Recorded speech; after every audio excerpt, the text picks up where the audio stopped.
અને હવે સમાચાર સુરતથી જ ગોપાલ ઇટાલિયા અને મનીષ સિસોદિયાએ બીજેપી પર પ્રહારો કર્યા છે. પંજાબના આપના પ્રભારી મનીષ સિસોદિયાએ બીજેપી પર તાક્યું હતું નિશાન. આંગડિયા પેઢીઓમાં હવાલા મુદ્દે ભાજપના મૌન વિશે તેમણે પૂછ્યા છે સવાલો.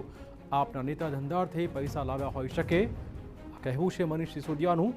માત્ર આપના નેતાને ટાર્ગેટ કરાતા હોવાનું તેમણે કહ્યું હતું.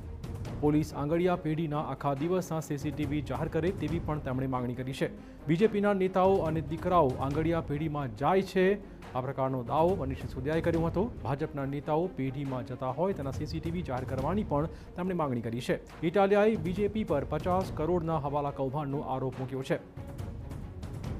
મહત્વપૂર્ણ છે કે ચૂંટણી પૂર્વે રાજકીય હવાલા કાંડનો પર્દાફાશ થતાં રાજનીતિ ગરમાયેલી છે, જેમાં સુરતના મૈદરપુરા વિસ્તારમાં આવેલી અરવિંદભાઈ હિરેનભાઈ આંગડિયા પેઢી મારફતે છેલ્લા 4 મહિનામાં આશરે ₹1.25 કરોડ જેટલી માતબર રકમ દિલ્હીથી સુરત પહોંચી હોવાની વિગતો પ્રકાશમાં આવી હતી.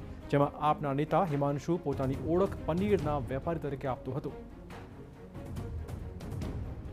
जिसने आंगड़िए को पैसे दिए लिए सबका फुटेज टीवी चैनलों में बांटे बीजेपी, नंबर 1.